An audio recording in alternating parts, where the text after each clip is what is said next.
10x your service design offering with Smaply. Take 20% off any order with This Is HCD 20 off.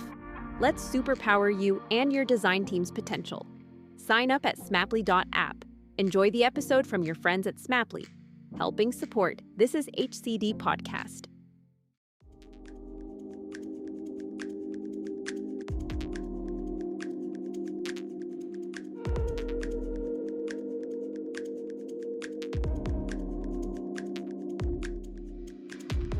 Hey folks, and welcome to another episode of This Is HCD. My name is Jerry Scullion and I'm the founder of the Human Centered Design Network. I'm delighted to have you with me because today in the show we have someone who's very special and somebody whose work I absolutely adore, and that's Jessica Hische. Now, Jessica Hische is a renowned lettering artist based in San Francisco, and they're an author celebrated for their exquisite typography and eloquent visual storytelling. Now, her work is breathtaking. I don't know how many other words I can use to describe their work, and I have several pieces dotted around my own home here. But most recently, we have several of Jessica's children books. Tomorrow I'll Be Brave, and Tomorrow I Will Be Kind. Now, we chat about the process and the tensions in their work and how they balance the two roles of one being a writer and the other one being an illustrator, and how they actually kind of balance that out. Now, I'm going to throw a link to their work in the show notes and a description if you're on YouTube, but their work is really stunning. And this is a great episode to get into the mind of somebody who is absolutely nailing it in the design world. Let's get straight into it. Jessica Hische, I am delighted to welcome you to the Human Centered Design Podcast. Long-time fan, first-time speaker, but for people who've been living under a rock and haven't come across your name somewhere in the design world, maybe we'll start off by telling them a little bit about yourself, where you're from, and what you do. Totally. So I never assume anyone knows who I am. That's something to do. Oh, Especially, they should do. I've been at this for so long now, though, that now there's young people that learn way more about the people who are 3 stages removed from me than they would about me. So I don't make that assumption. No, but your work is yeah. I grew up in Pennsylvania, which is a state here in the United States, and I was born to 2 parents who were not creatives, but who let me be creative, which was pretty cool. And then I ended up, by the skin of my teeth, going to college and studying graphic design. Thought I was going to be a painter, but ended up a graphic design major. And part of that was just I really loved working towards solving problems rather than doing it as a self-expression thing all the time. I felt like at the time I didn't really have anything to express yet. And I still find now that I feel the most creative when there's a problem to solve or when I have a bunch of constraints, not when there's this sort of open-ended, do whatever you want brief. I kind of hate those. And so after school, I realized that I kind of wanted to be an illustrator more than anything, because I always loved drawing and painting growing up, but didn't really know how to commercialize it or turn it into a real job. And then after I graduated, I was like, oh wait, that's like a whole profession of doing drawing and painting for other people that pay you to do it. And so I was trying to pursue that in a freelance capacity, but ended up getting a job as a graphic designer working for this really legendary lady in New York, Louise Fieli. And she was just a great mentor, and I learned a lot about typography. I learned a lot while in college, but also on the job, and then took a post-grad type design course and all kinds of stuff. But when I finally went on my own as a freelancer, I didn't want to leave the typography behind, even though I still had this dream of being an illustrator. So I was illustrating typography as my thing. And at the time, lettering wasn't really as much of a profession. Yeah, it had a big moment in the 80s and 90s, but then once people could find fun display fonts on their personal computers, it kind of died down quite a bit. And I felt like I was really in this first new big wave of people embracing it again, and I was just screaming it from the rooftops. And so now lettering has become this massive profession again. Who knows? Maybe people will get tired of it and it'll go away.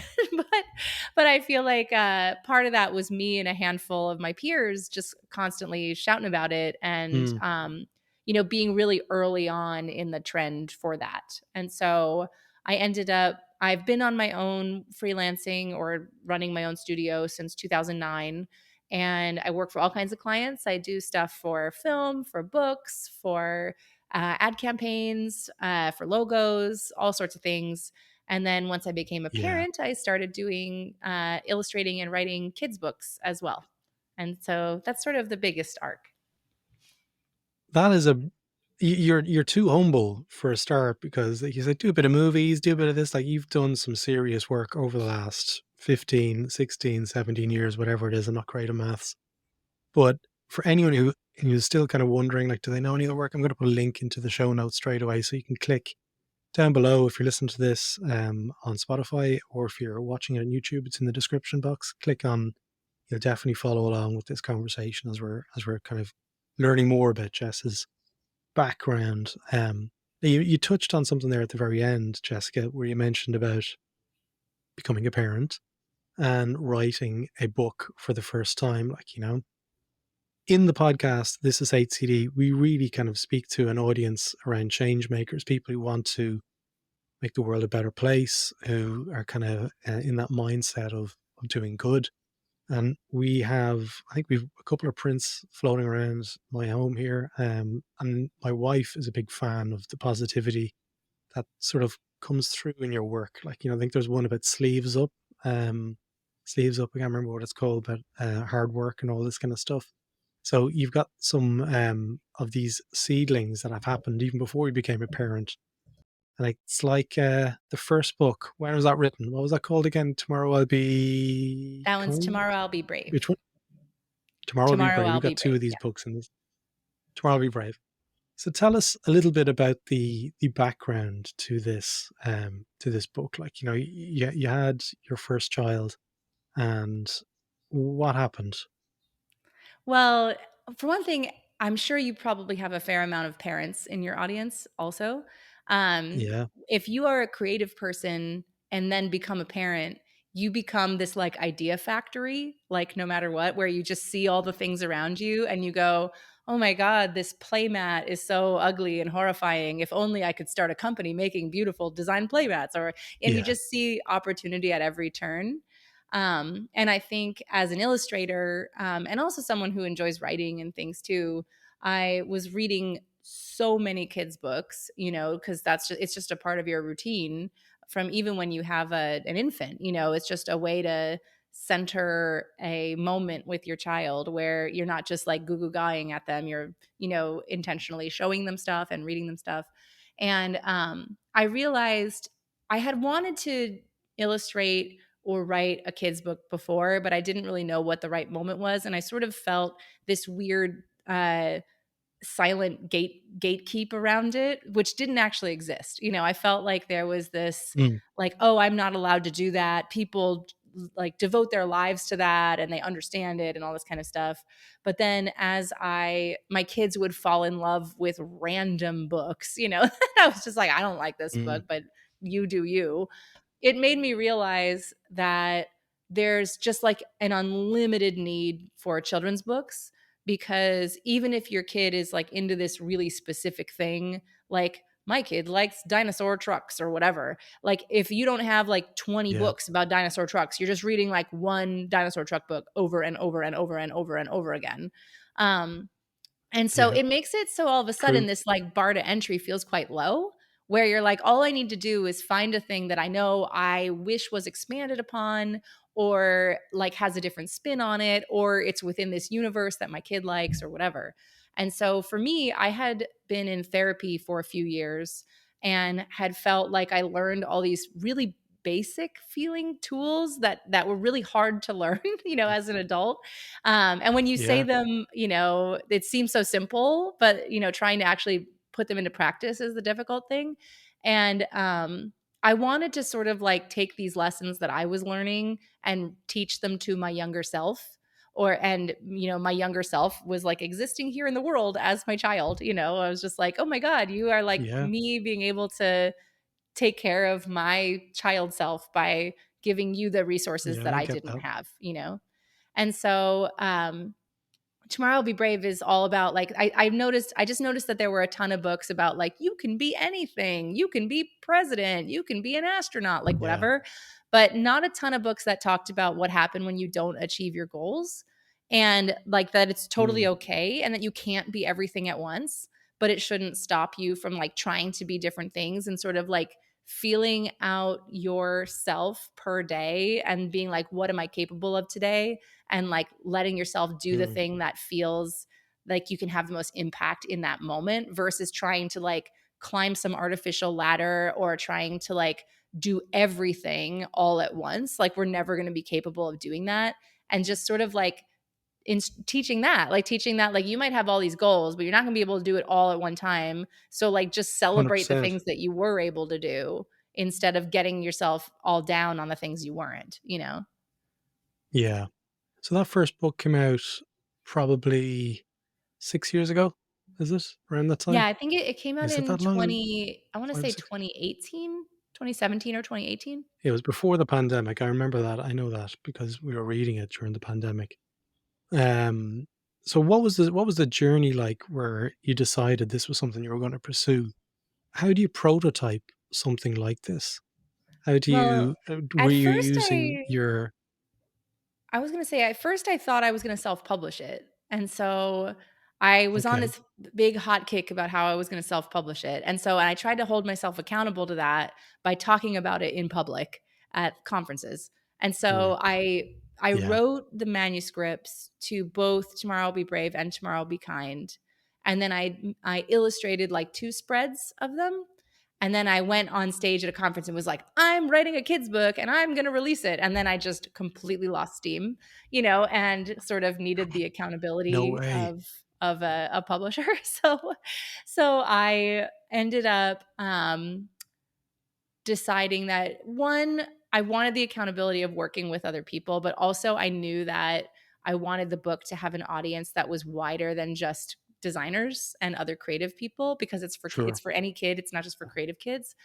And so yeah, I ended up pitching it to 7 different publishers and got offers from a few of them and then went with Penguin hmm, for it. And yeah, and then they helped me put the absolutely. book into the world. So, as regards using your kids as prototypes, was that something that you did as regards Oh, yeah, but they telling hated the it. story and how? They were like, "This is What? boring. This book is for babies." But I think it's just because I Oh, was so, like, eager to, like, get their feedback. They were just like, "Get out of here, mom. I wanna read my book about this boy who imagines a rocket," or whatever. it's yeah, it's funny because I don't know if you ever heard of the author Roddy Doyle. He's an Irish author. He wrote movies like The Commitments, The Mhm. Van, some amazing movies. Like they really captured Ireland in the early '90s. He's an extremely celebrated author in this country. But anyway, Roddy he wrote books for his own kids, and he never intended to publish them. One of them is called The Gigglers, which is about these little monsters who go about playing pranks on adults, who are kind of mean and kind of say mean things to other people and to children. And it wasn't until a few years after that that the books got published. So he used his children as kind of like the first readers, and it's gone on now. We've seen it as a theatre production there just before Christmas. So it seems to be a thing where creative people have kids, and it kind of, as you said, they become idea factories where they're just like, wow, this would be so cool to do this.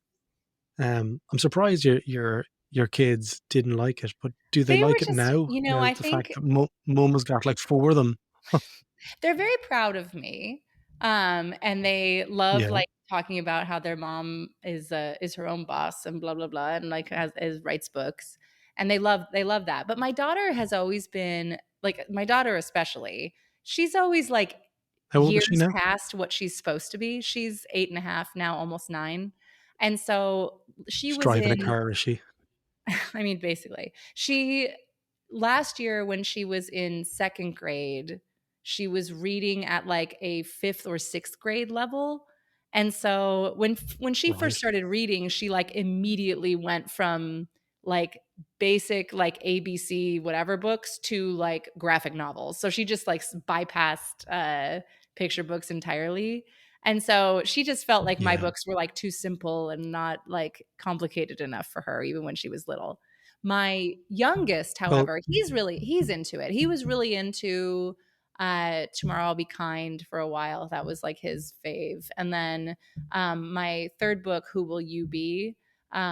He really liked that one as well. And then he's like a super fan of my new book that's coming out. Actually, all the kids really like my new book. So I feel like that one's gonna do well because it's yeah. like definitely not a book that's meant to please a 9-year-old, but my almost 9-year-old is like, this is pretty fun. I like this one. So Okay. How are you finding the writing aspect? Because obviously the illustration.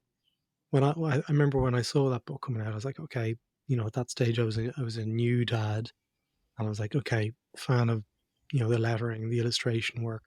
I bought it primarily for me. It looks cool. I'm a designer. I like seeing the designery books. It matches. It looks great on the bookshelf, and it's cool. So, how did you find the writing aspect of the narrative? Because as you alluded to before, you're like, oh, somebody else does all that. Maybe I shouldn't be doing. Maybe I'm not good enough to write these kind of things. But you've proven yourself wrong. You have been able to write, and you've wrote a number of them. What was that journey like in terms of getting the narrative down? well, I don't have a very good writing process. So writing, I consider myself to be a pretty good Mhm. writer, but I just don't have a very developed process for it. So it's very painful for me to write. Yeah, Like I hate it until suddenly I love it. And that's kind of like how I'm not good at just generating like a first draft and accepting it that it's not going to be that great and that refining the first draft yeah. is going to make it better. Like I try to basically write my final draft the first time around and it's a very painful process. Um, Is that how I you think that work, Jessica, as well? Is that how you actually you create your designs though as well? no, I don't create my Is there a designs that way parallel at between? all. Like I definitely do a No, huge iterative, like, lots of iteration, you lots of do. brainstorming, lots of sketching, like I'm not like a one That's and done interesting. person with my art, but I don't know why I assume I should be that way with my writing. And Writing. but I think this was one of the things that I have noticed when reading other people's manuscripts that are writing children's books and things like that. This is where I feel really Hmm. good that I waited to have kids to be a writer. Because I didn't have a lot of exposure to little kids. I never babysat and all that kind of stuff. Like the first time I ever held a baby was like when I brought my own baby home from the hospital, which is like so crazy. Re- But no, I swear. Because I mean, I have a little brother, but he's only a year and a half younger than me. So we were like basically the same Okay. age growing up.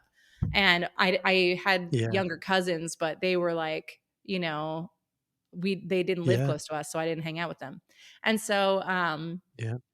but when I read manuscripts by people who don't spend time with children, I can tell because like Yeah. the manuscripts will be too complicated or like certain pages will like be too wordy and I'll be like, "Man, you lost the kid here. This is where the kid dropped off. This is where you need a page turn." Like whatever, because I just got so used to reading books with the kids that I kind of had a more intuitive sense of like, oh, we need to break the page here and illustrate this thing here because if not, a kid's attention span is just going to drift off into the clouds.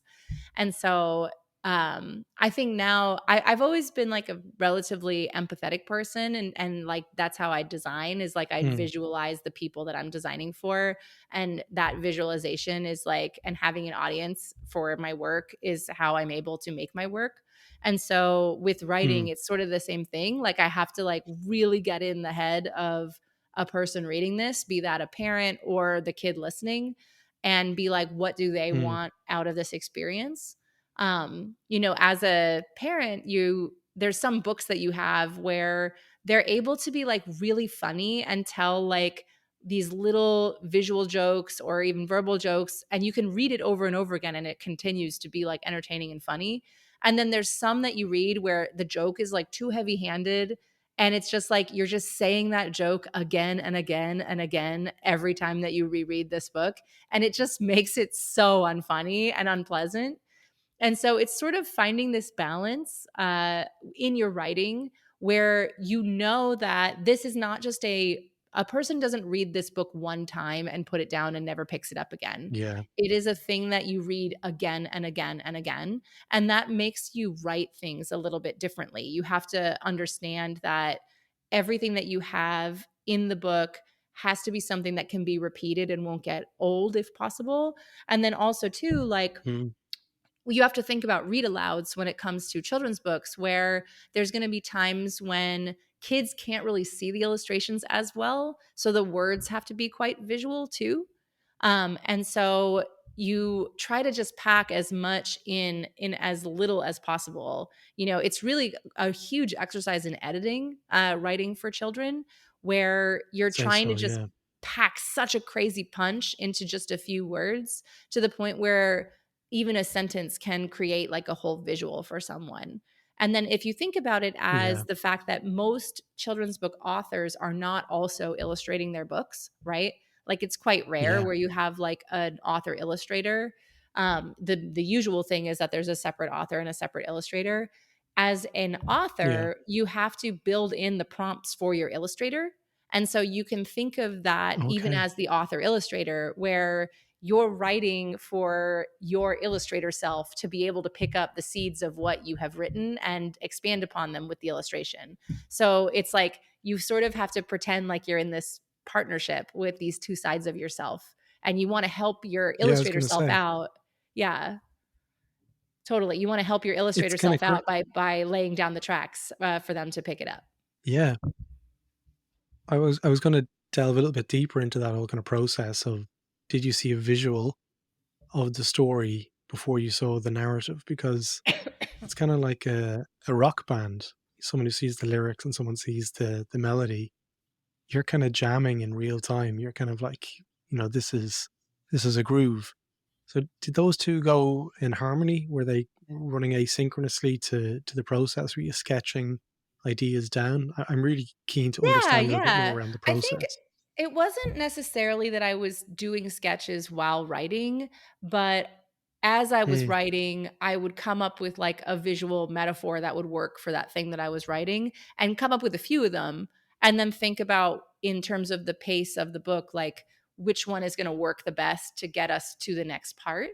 Or like, I'm mm, not going to have 2 pages about space or 2 pages about whatever, like, you want to have enough variety. And so it's sort of like for every spread or page or, little bit of prose that you have, you write down like the 2 or 3 yeah, ways you could see it going.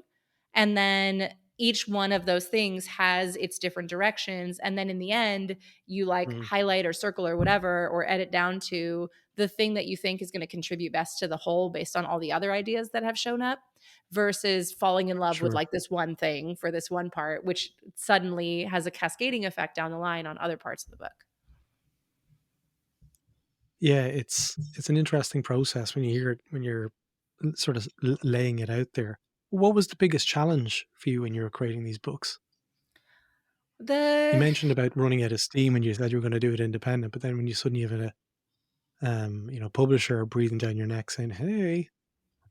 Yeah, there were a few pain points. The getting done with the manuscript part is the hardest for me, for sure.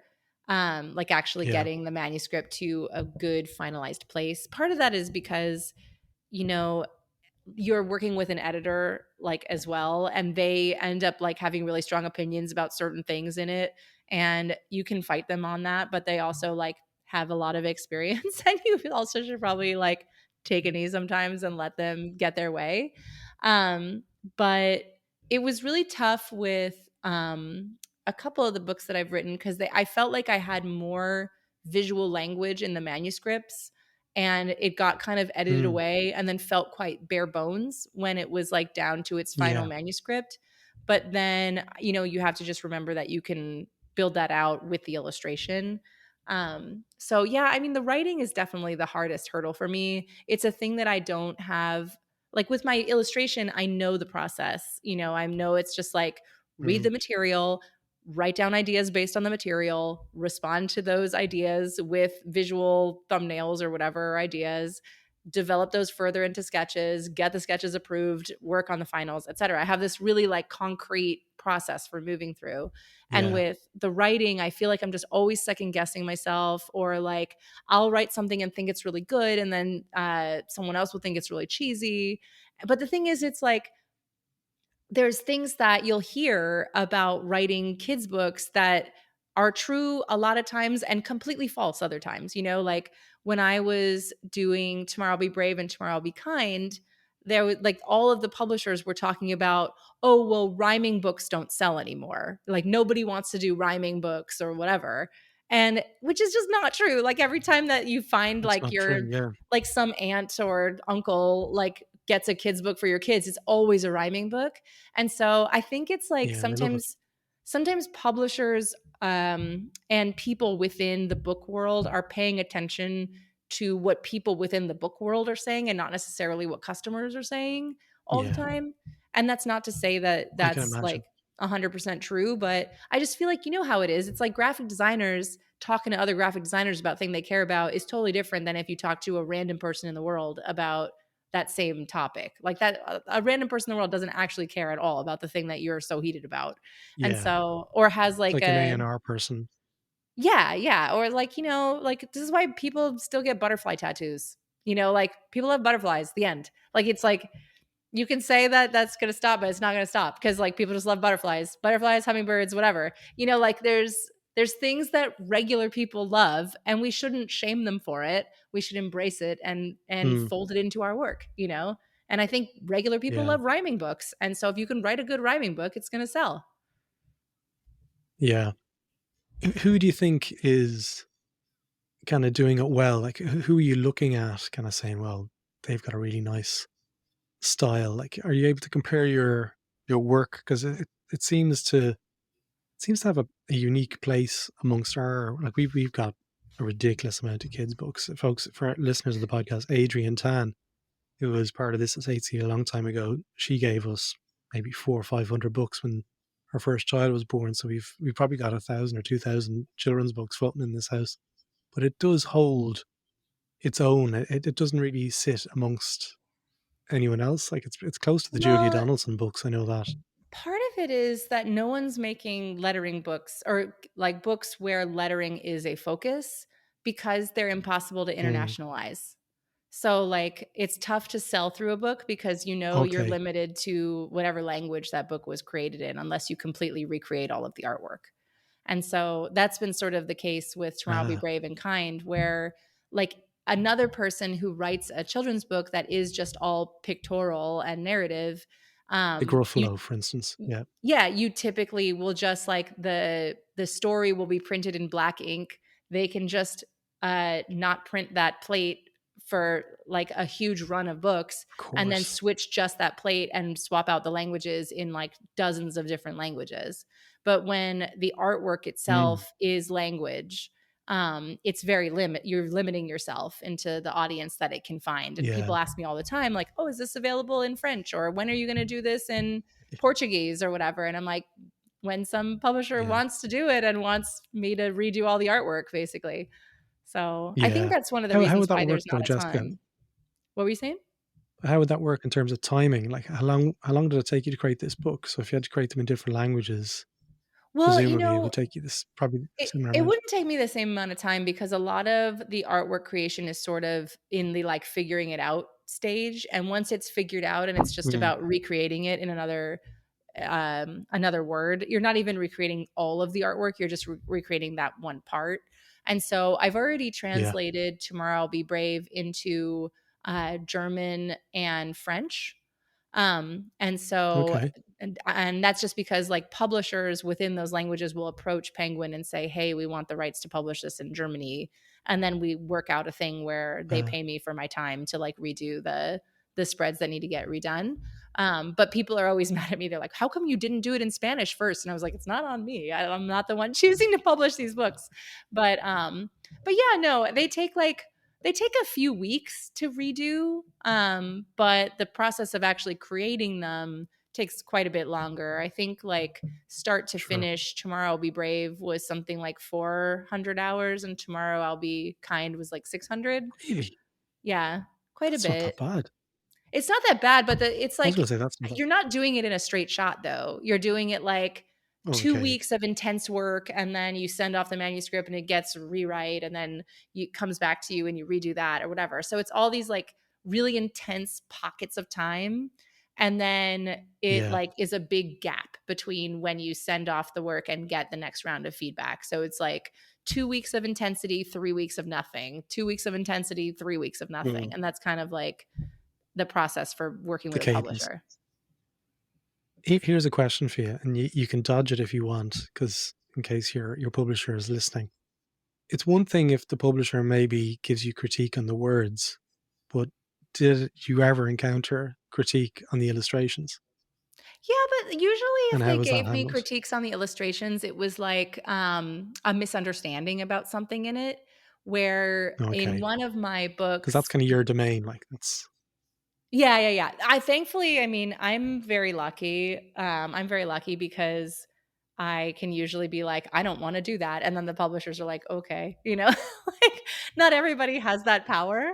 But I do try to yeah. always like listen to everyone with an open heart and try to get to the why of why they want a change to happen. And then tell them they're Um, wrong. yeah, and then I tell them they're wrong. No, it's if like on my recent book, there's always a ton of changes that they want to happen in the art, but usually Yeah. a couple of them that I'm like, I don't want to do that. I have a reason of why don't want to do it, and I go, I know that that makes sense, but and then I just kind of have a little back and forth with them, and they're like, okay, we're good either way. We didn't really feel that strongly about it. And so yeah, I mean, I get feedback. One of the things that I got for my third book, which is Who Will You Be, was they just wanted to make sure that it had enough diversity represented in like the people pictured. But I would be Mm. like, oh yeah, that person is Asian. Oh yeah, that's meant to be like an African American mom and her child or whatever. And like as soon as I said it, they were like, oh, we Yeah. see it now. And I'm like, okay. And I was like, I don't want to get too like stereotypical with how people look or whatever. I want it to be like a suggestion that it is that. But you don't want to be hitting people over the head with stereotypes when you're trying to uh, visualize a kind of Yeah. person. There was a post that you put out on Instagram, which kind of triggered me to reach out to you because we were back and forth about some stuff, but um, the sort of reliance on social media to promote your work, like we're all kind of crafts people at the end of the day. We're designers. You've a huge following. For anyone who's on Instagram, check out Jessica's following because they've got some seriously cool stuff going on at the moment, opening up a shop and so forth in Oakland. But you mentioned about the first book sold really well. I mean, I saw it. Like, I think I might have seen it on your Instagram. I think that's more than likely because I'm not on Facebook. But then the second book was published and it didn't have the same sort of visibility. It was the Are third you book. okay to talk? So, yeah, Or the third book was my Be Kind and first 2 Grateful? books my first 2 books did really well. So, like, my first book, I just, went so hard on promoting it because it was my very first kids book. But my second book, Yeah, I felt like I was doing sort of like more normal promotion for it, like nothing over the top, not phoning in all of my favors or whatever. And that one still did really well. Like it did better than the first in yeah, pre-sales. And then when the third book came out, I sort of followed the same formula that I did for the second book, which was to like post about it when there was the cover reveal and post several times about the fact that it was coming out and announce a book tour and like do all the things that I had done. But I just found it impossible to get eyes on my social media posts. And just to give you an idea of yeah. how different um, it has been for that third book versus my first and second. So my first and second books in pre-order and week of sale. So it's like pre-orders are everything that happens from when you announce it up until the day of sale. And then the first week of sale gets lumped into your pre-order numbers as well. My Hmm. first book sold like 2,500 copies in pre-order to first week of sale, and the second one was 2,700 copies. And then the third one sold 750 copies. And it came out Right. almost a year ago, because it came out, I think, in April of this past year. And since being on sale, it has only sold 1,700 copies total. And that includes me bulk buying it like 200 copies at a time to sell them in my store and things like that. And so by the time we What? got to like a year out on my other books, they had sold like 30,000 copies, or like, like a really pretty Yeah, significant it did really amount. And then well. it kept going and going. So it sold 1,000 less than I sold in pre-order for my other books. And it's because every time I talk about it, people are like, I didn't know this book came out, and they Yeah, like make a me. big thing of like not ever hearing about it. Yeah, exactly. And so I Yeah, think what happened was it came out right when Instagram was doing a big shift about reels and what kind of content they wanted to promote to other people. I yeah, think they've since course corrected it a little bit, because I just announced my new book that's coming out in October, and I feel like I'm getting plenty of eyes on it, and plenty of people are like being really responsive to it, and it's not like I feel like I set up a new Instagram account for it and it already has 1,000 followers. I feel like there's like people are seeing it.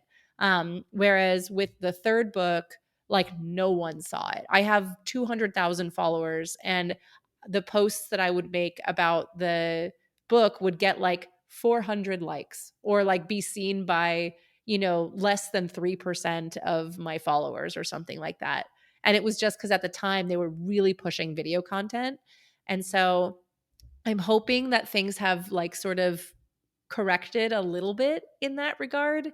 I'm still going to definitely be trying to do more like video content-y stuff about it, just to make sure that I can get eyeballs on it.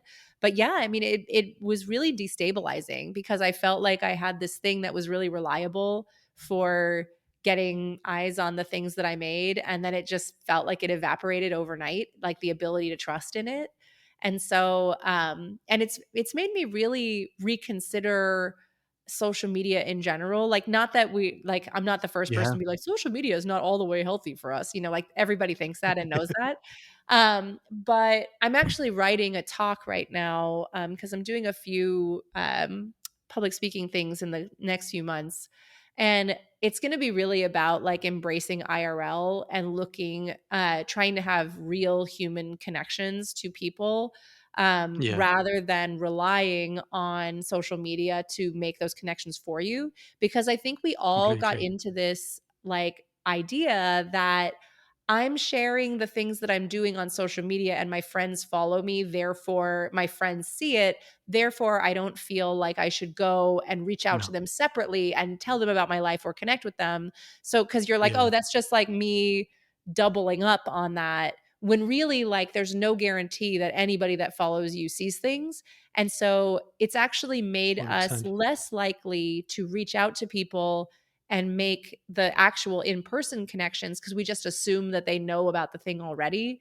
And so I really Yeah, want to sort of like highlight this behavior, and how I think the risky it is. pandemic, yeah, like the pandemic has made us all feel very disconnected and like isolated and everything. And, things are like open up now and everything. But I feel like like that disconnection is still very real. And part of it is people aren't doing the extra step of like connecting one-on-one with people or in groups with people, or Yeah, trying to like manifest these more real life connections as much, because we've just used these online ones as our only source of socializing for so long, even before the pandemic. totally. On that point, I remember many, many years ago, I worked for MySpace. And in Sydney, the international HQ was in Sydney. And we were working with brands that were doing millions of dollars to build out their friends list, getting the top six. Do you remember that? Yeah, yeah, yeah. And whenever MySpace started to die, I remember walking away kind of going, all those brands have spent millions and millions of dollars, and it's just down the toilet.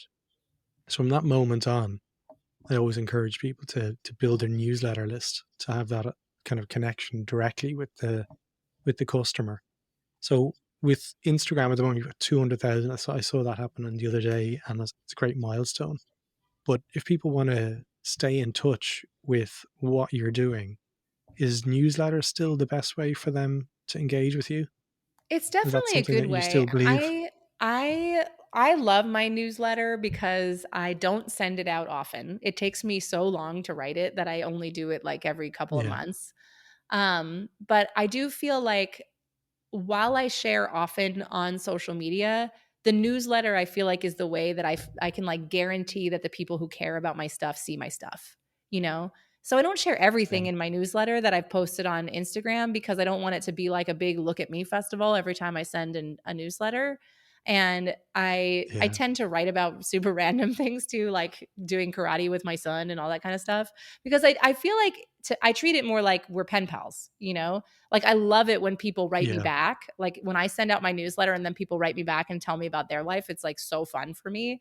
It's like the thing that makes me want to send the newsletter out because then I just get a bunch of like fun email instead of like annoying email of just people being like, that was Yeah. so great. I feel so happy now. Also, I'm doing roller skating too. You know, like it's wonderful. I love it.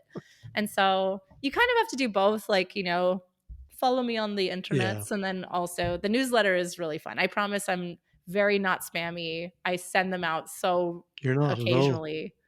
Yeah. You're not at all. Like I've been on the newsletter. I think I'm still on it as I'm saying this. I'm like, God, if they check that You I'm might not on want the to newsletter, you it's might want gonna to sound like re-sign up because I just switched from MailChimp and some people are telling me they haven't received it. who So did you move to? Just an interest. I moved from Mailer MailChimp Lite. about 18 months. So I How are moved to they? Mailer Lite. I was between them and Ghost, and they were pretty similar price for me because like Mm, I didn't do Substack.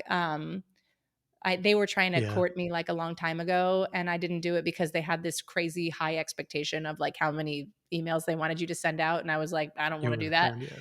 And so, and then they've just hit a bunch of controversy with their free speech stuff. So I'm just like, I also don't think like Yeah, it's probably going to fold at some point, you know, just because you can't be supporting like massive like yeah, email lists for free forever.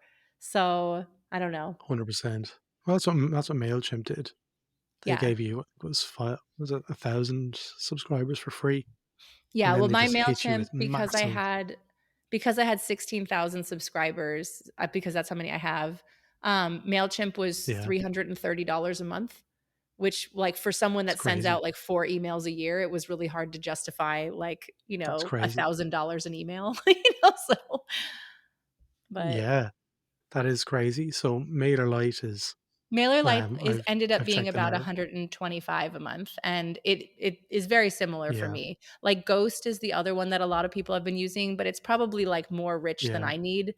You know, I don't really need something that has yeah. all of those features. I just need something that is, like, a nicely designed email newsletter, and that's kinda that, and has good metrics, and that's it.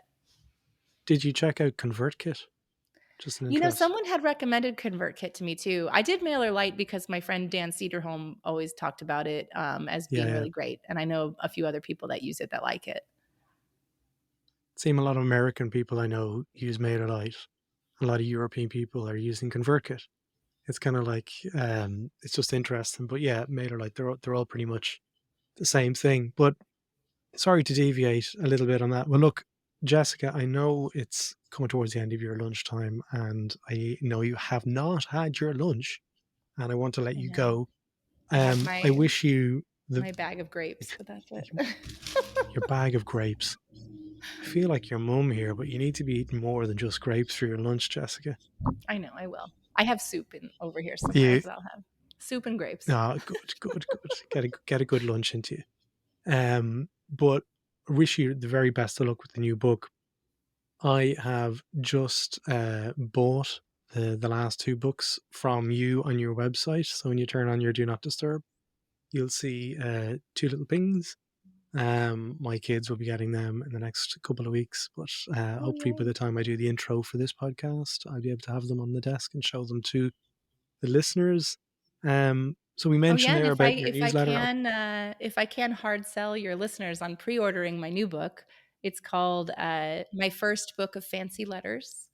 And don't wait to buy it Ooh, from me directly. Like, please pre-order it, because the pre-order yeah, numbers really make a difference to the publisher and like to really. how they treat the book moving forward. So it's on Amazon and it's on a bunch of other, like, if you just Google like my first book of fancy letters and then my last name, it'll turn up the Penguin page for it, and they link out to bookshop.org and a bunch of other places. Is that the one? Who'll you be?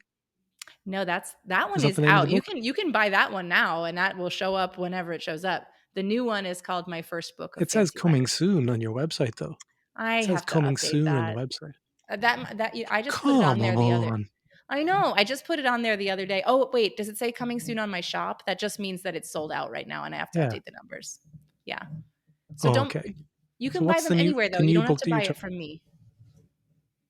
No, I So always like buying directly from the it, authors and in the terms of illustrators. pre-orders though, don't buy it from me. For pre-orders for Amazon. new books, any other bookstore, go to your local favorite bookstore and have them pre-order it for you. It's better to do that because if you pre-order from me, my numbers don't count towards my sale, Okay. that the big sale stuff, and Very that's good. what determines what if the publisher likes me or not. So So give a shout out for the new book. What's the new book title called? the new book is called My First Book of Fancy Letters. Very nice. I'll put a link to that. I'll find a link to a couple of stores in Europe and a couple of stores in America. I'll try and avoid the Amazon thing if we can, if that's Yes, okay, yeah, Jessica. totally. Put it, put a link to your local stores. But if you are in Australia, there's definitely a bunch in Sydney I know that I recommend to go in and pre-order the books, as Jess has just explained. Look, Jessica, thank you so much for giving me your time today, my night time. Thoroughly enjoyed speaking with you. And if you need anything else in the future, you know where we're at. Yeah, thank you so much.